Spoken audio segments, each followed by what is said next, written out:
আসসালামু আলাইকুম, আমি আলমগীর রায়হান। আজকে আমি নবম দশম শ্রেণী গণিত বইয়ের চতুর্থ অধ্যায় সূচক ও লগারিদম একটা গুরুত্বপূর্ণ অঙ্ক। সেই অঙ্কটা কত? 8 নাম্বার। ঠিক আছে, এই 8 নাম্বার অঙ্কটা আমি করাবো আজকে। আপনারা একটু মনোযোগ দেন। ঠিক আছে, 8 নাম্বার অঙ্কটা বলতেছে সরল করো। কি করো? সরল করো। সরল করো 3m+1 ডিভাইডেড বাই 3m, তার উপর পাওয়ার আছে m-1, ভাগ চিহ্ন, ভাগ করতে বলছে 9m+1 ডিভাইড বাই কত 3m-1 ইন্টু m+1। বুঝতে পারছি কিনা? এটা আমাকে সরল করতে হবে। তাহলে আমি সরল করতেছি, দেওয়া আছে দেখে শুরু করতেছি। কেমন? তাহলে দেওয়া আছে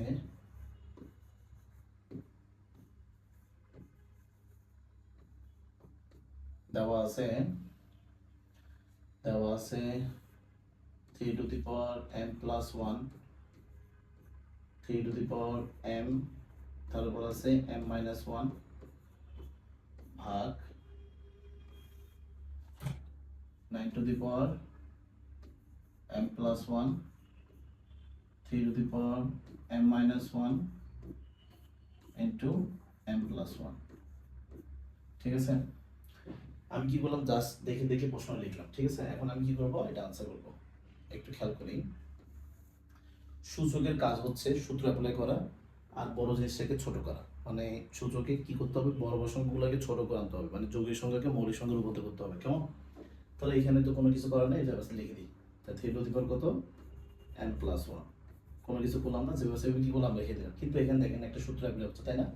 যারা সূত্রের ক্লাসটা করছেন যারা, এটা কোনো সংখ্যার উপরে যদি একটা পাওয়ার থাকে, ওই সংখ্যার উপরে যদি আরেকটা পাওয়ার থাকে, তাহলে এই পাওয়ার দুটো কি হয়ে যায়? গুণ হয়ে যায়। পাওয়ার কি যাবে? গুণ হয়ে যাবে। তাহলে দেখেন 3 এর উপরে একটা পাওয়ার আছে m, তার উপরে এটা একটা পাওয়ার না, তো এই দুটো গুণ হয়ে যাবে না? তাহলে গুণ করে দিই আমি। তো গুণ করে দিলে m(m-1). এই লাইনটা বুঝছি। সবসময় চেষ্টা করবেন পরের লাইনটা বোঝার জন্য। ঠিক আছে, আসেন ভাগ চিহ্ন। তারপর এই 9কে আমি কি লিখতে পারি? 9কে আমি 3 লিখতে পারি না? মানে 3 স্কয়ার লেখা যায় না? লেখা যায়, লেখা যায়। তা 9কে আমি কি করব? এই 3 এর সাথে মিল রেখে কি লিখব? 3 স্কয়ার লিখব। কি লিখব?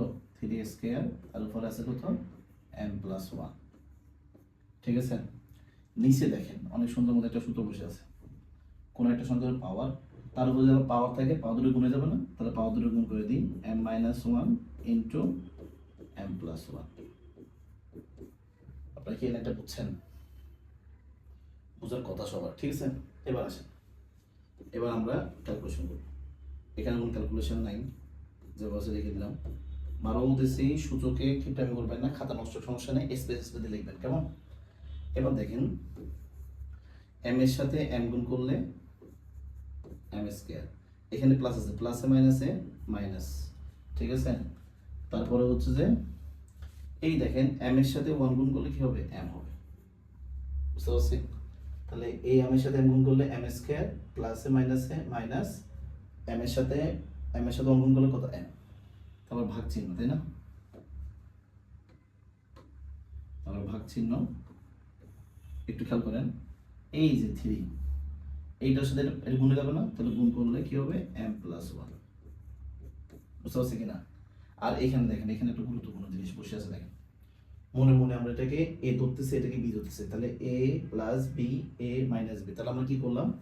এই যে এটাকে খেয়াল করেন, এই mটাকে আমি মনে মনে a ধরলাম আর এটাকে b ধরলাম। তাহলে a প্লাস b, এটাকে ধরলাম a, এটা ধরলাম কি? b। তাহলে a মাইনাস b। তাহলে a plus b minus b সূত্র কি? সবাই জানেন তো? জানেন না সবাই? a স্কয়ার মাইনাস b স্কয়ারের সূত্র হচ্ছে যে a plus b into a minus b। বুঝতে পারছেন কিনা?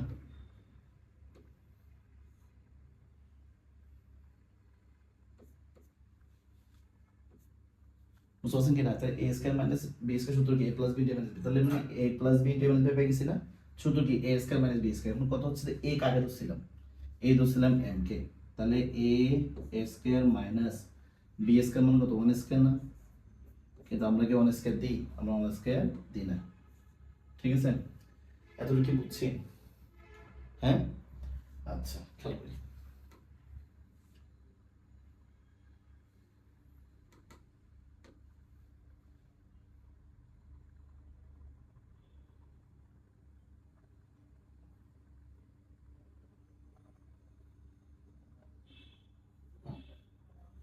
এখন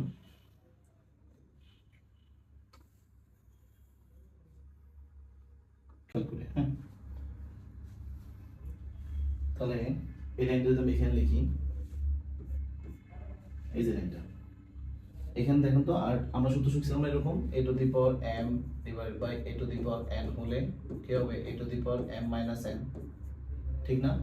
তাহলে এইটা, এই যে m টাকে বলা হয় সূচক, n টাকে বলা হয় সূচক, এগুলোকে বলা হয় ভিত্তি। এটা কি বলা হয়? তার মানে এই যে এটাকে দেখেন, খেয়াল করেন, এটাকে বলা হয় সূচক বা পাওয়ার, ঠিক আছে?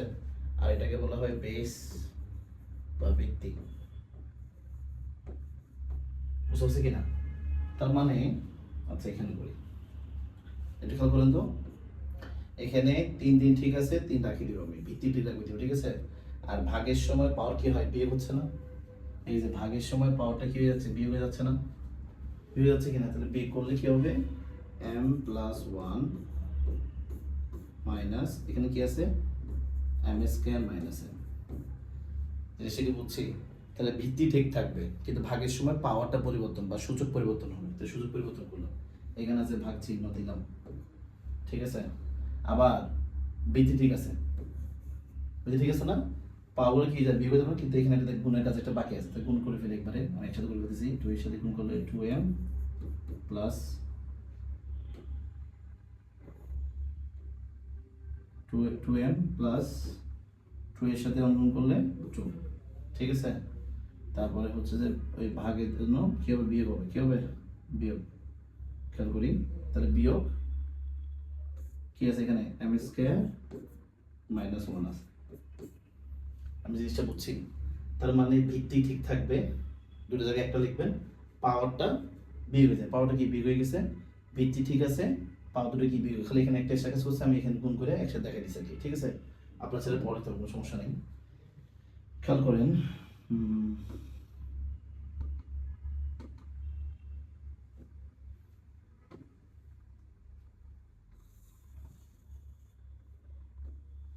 খেয়াল করেন, আমি পয়েন্ট এখানে করতেছি। তাহলে এখানে দেখেন তো, এখানে 3 আছে, ঠিক আছে? এখানে m প্লাস 1 আছে, কোনো পরিবর্তন নাই। এখানে দেখেন মনে মনে প্লাস আছে, প্লাসে মাইনাসে মাইনাস, মানে সকল সংখ্যার আগে একটা প্লাস থাকে ধরে নেওয়া হয়। তাহলে এখানে কিছু নাই, মানে প্লাস আছে, প্লাসে মাইনাসে মাইনাস, কি হচ্ছে? m square. এবার মাইনাসে মাইনাসে সবসময় আগের দিকে দেখবেন, কাদের দিকে দেখবেন? আগের দিকে দেখবেন, মাইনাসে মাইনাসে প্লাস m, ঠিক আছে? তো ভাগ চিহ্ন দিয়ে আবার 3, 2m প্লাস 2, 2m প্লাস 2, ঠিক আছে?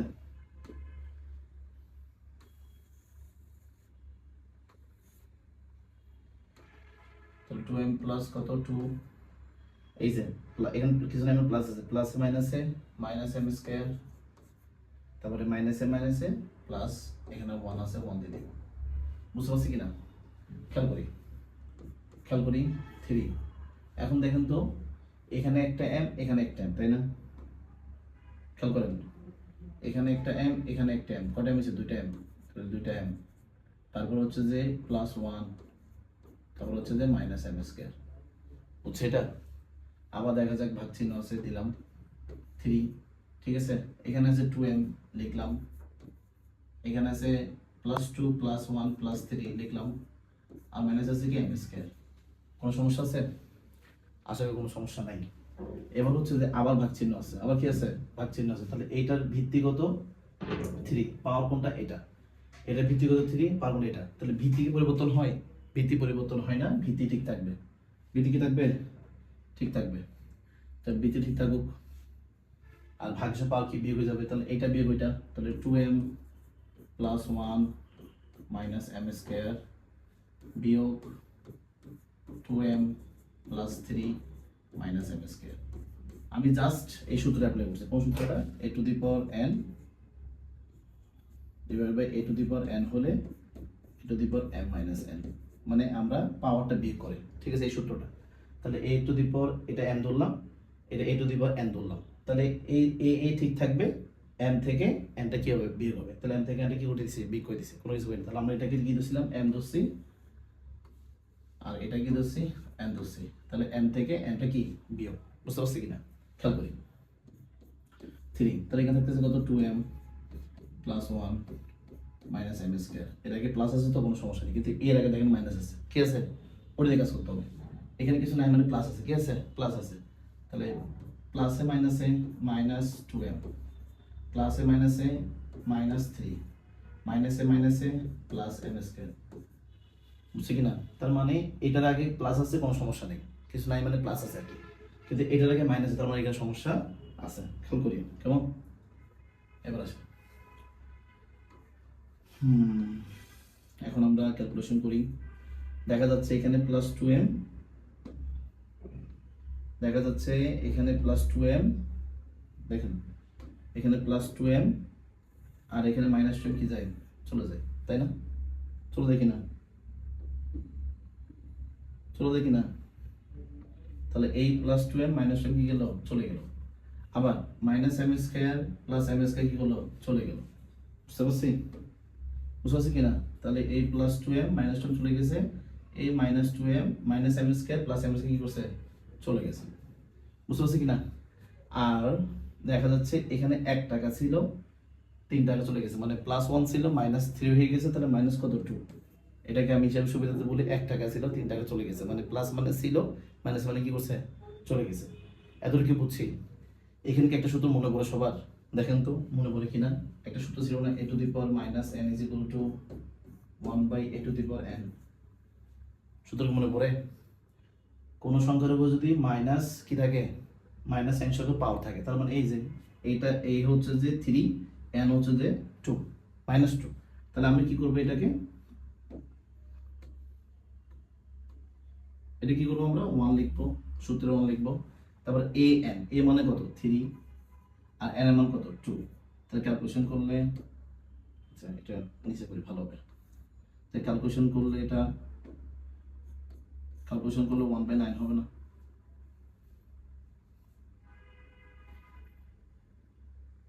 কত সমস্যা হয়েছে? একটু আস্তে আস্তে করলে হয়ে যাবে, ঠিক আছে? এখন এই অঙ্কটা কেন এত ইম্পর্টেন্ট? ঠিক আছে, এই যে আমরা অঙ্কটা করলাম না, তাহলে এখানে 3 দিয়ে আসিল বিদায়, 3 দিয়ে আসিল বিদায়, এটার উত্তর আছে কত 1/9। 1 কত 9। এখন যদি স্যার বা আমাকে যে কোনো প্রশ্ন করতাম, ঠিক আছে, আমাকে যে কোনো প্রশ্ন করতাম, ঠিক আছে, আমাকে যদি কোনো প্রশ্ন করতাম, একটু খেয়াল করিয়েন, আমাকে যদি কোনো প্রশ্ন করতাম, এখানে ওই যে যেখানে 3 আছে সেখানে 3 না দিয়ে যদি আমাকে 5 দিয়ে দেয়, কি দিয়ে দেয়, তাহলে 5 to the power m plus 1 divided by 5 to the power m, তার উপর আছে কত m মাইনাস 1, আর ভাগ চিহ্ন দিয়ে এখানে 3 এর স্কয়ার কত হয় 9 হয়, তাহলে এখানে 5 স্কয়ার দিতে কত হবে পজিশন এখানে। বুদ্ধিটা বুঝছেন কিনা? তার মানে এখানে 3 ছিল বিদায় এখানে 9 আসছিল, আর এখানে 5 আছে বিদায় কত আসবে 25 আসবে। তাহলে কত হবে m প্লাস 1, আর নিচে তো 5 to the power m minus 1 m plus 1। তাহলে এখানে বলুন তো এটা উত্তর কত আসবে? তো এইটা উত্তর যেহেতু কি আছে, এই 3 ডবল আছে, তাহলে এখানে 5 আছে, ডবল উত্তর কত আসবে 1/25। 1 কত 25। এখন চেষ্টা করবেন, না পারলে তো আমি আছি, ঠিক আছে? শুধু যেখানে যেখানে 3 ছিল সেখানে সেখানে 5 লিখবেন, আর যেখানে 9 ছিল সেখানে লিখবেন 5 স্কয়ার, আর কোনো পার্থক্য নেই, একবারে সেম অঙ্ক। তাহলে একইভাবে যদি কেউ যদি বলে সে স্যার আমি এটা তো 1 নাম্বার করলাম, আমি 2 নাম্বার বাদ দিয়েছি 7 দিয়ে, কি দিয়ে বানাও, মানা করছে কে? তাহলে 7 দিয়ে বানালে 7 two the power m plus 1, 7 two the power m, তারপরে কত m মাইনাস 1, তারপর ভাগ চিহ্ন, ঠিক আছে? তাহলে এখানে এখানে 5 এর বর্গ ছিল কত 25, তো 7 এর বর্গ কত 49, তাহলে 49 টু দি পাওয়ার কত m প্লাস 1, নিচে আছে 7 two the power m minus 1 m plus 1। ঠিক আছে? কি অসুবিধা হচ্ছে? ধরতে অসুবিধা হচ্ছে কারো? তো এটা উত্তর কি আসবে? ঠিক আছে, তাহলে এখানে 3 ছিল বিদায়, এখানে আনসার ছিল 1/9, এখানে 5 ছিল বিদায়, এখানে উত্তর হবে কত 1/25। আর এখানে যেহেতু 7 আছে তাহলে এর উত্তর কত আসবে 1/49 আমরা কত 49। তাহলে কি বুঝলেন অঙ্কটা স্যারেরা চাইলে যেভাবে সেভাবে কি করতে পারে প্রশ্ন দিতে পারে। আপনার কাজ হচ্ছে মূল থিমটা ধরতে পারা, এই ধরতে পারলে কি মানে মূল জিনিস ধরতে পারলে আর কোনো সময় বাঁচবেন না। এখন তো এটা তো সহজ নিয়ম, এটা বইয়ে দেওয়া আছে, এটা আমি দিলাম। কেউ যদি মনে করেন না ভাই আমি 21 দিয়ে করবো, করেন, সমস্যা হবে না, কিন্তু মৌলিক সংখ্যা দিয়ে করার ট্রাই করবেন। তাহলে এখানে 3 দিয়ে করলাম, তারপর 2 দিয়ে করা যাবে, তারপরে 5 দিয়ে করা যাবে, 7 দিয়ে করা যাবে, কিন্তু 8 9 দিয়ে করলে আবার ভুল আসবে। 8 9 দিয়ে করবে না, কারণ 8 9 কে মানতে গেলে আবার মান পাওয়া যায়, ওটা মৌলিক সংখ্যা না। তাহলে মৌলিক সংখ্যা দিয়ে করলে কিন্তু উত্তর কি সহজে চলে আসছে। কিন্তু পরীক্ষার সময় হয় কি জানেন, পরীক্ষার সময় ছেলে মেয়েরা এখানে ভয় পেয়ে যায়। কেন ভয় পেয়ে যায়? এই যে এই অঙ্কটা আছে না, এর উত্তর কত আছে 1/9 আছে না, স্যার একটু কি করে লেজ লাগাই দেয়। লেজ লাগাই দিয়ে কিভাবে দেয়, এখানে কি দিয়ে দেয় 3s কে দিয়ে গুণ দিয়ে দেয়। কি দিয়ে দেয় 3s কে, এখানে অঙ্কটা সেম ঠিক থাকবে, এখানে 3s কে দিয়ে কি দিয়ে গুণ করে দিবে। আচ্ছা 3s কে দিয়ে গুণ করে দিলে এখানে কত 1/9 আর এখানে কত 9 না, তাই গুণ করলে কত আসবে, কাটাকাটি করলে আসবে না। তাহলে এখানে বলুন তো আপনার দৃষ্টিভঙ্গি দেখেন কি আসতে পারে, এখানে দিবে কত 5s কে দিবে, কত দিবে 5s কে, আর এখানেও দিবে, এখানে দিবে 7s কে। তাহলে অঙ্ক সহজে মিলানোর জন্য স্যার যেভাবে সেভাবে কি করতে পারে দিতে পারে। এখানে দিছে কত 3s কে দিছে, ওইখানে দিবে 5s কে, এখানে দিবে কত 7s কে। কোনো সমস্যা আছে নাকি? কোনো সমস্যা নেই, কিন্তু কাকতালীয়ভাবে শুনেন, এই অঙ্কটা কিন্তু দিনাজপুর বোর্ড 2022 সালে আসছে। এখান থেকে কোনো না কোনো অঙ্ক দিনাজপুর বোর্ড 22, যশোর বোর্ড 23, তারপরে ময়মনসিংহ বোর্ডও আছে, এবং অল বোর্ড 2028 সালে এই প্রশ্নটা আসছে। তো নিয়মটা বুঝে নেন, তারপরটা মানে কি পড়াটা পর দেখা যাবে। আরও শুধু এই 3 স্কয়ার আছে না, আরও আছে। আমি যদি বলি এখানে 3 স্কয়ার না দিয়ে এই যে 1/9 এর সাথে, এই যে 1/9 এর সাথে আপনাকে যদি 1/3 টু দি পাওয়ার -2 দিয়ে দেয়, কি করবেন? মানে এই অঙ্কটা সেম থাকবে, এই অঙ্কটা সেম থাকবে, এই পাশাপাশি অঙ্কের পাশে কি করবে 1/3 টু দি পাওয়ার -2 দিয়ে কি করে দিবে, গুণ করে দিবে। তো গুণ করে এখানে কেমন করবেন দেখেন তো। তাহলে 1/9 তো আসিলই, ঠিক আছে, আমরা আসিল, আর এখানে তো 1 তো আছেই। এটাকে আমরা কি লিখতে পারি 1/3s লিখতে পারি, এবং আমরা লাগিয়ে দিছি। এটা সূত্র হচ্ছে কি a to the power -n, সূত্র হচ্ছে a to the power -n is equal to কত 1/an, ঠিক কি না? তাহলে আমি 1 লিখলাম, a মানে কত 3, n মানে কত 2। এবার ক্যালকুলেশন করলে পাচ্ছি কত 1/9 পাচ্ছি, তারপর উপরে পাচ্ছি 1, আর নিচে পাচ্ছি আবার 1, তারপর পাচ্ছি আবার কত 9। তাহলে এই একটা সংখ্যা তো আসে না, এখানে খেয়াল করি, তাহলে এই সংখ্যাটা তো আছে, এই সংখ্যাটা আছে না, সংখ্যাটা আছে না, আছে। এখানে দেখেন এটা একটা ভগ্নাংশ,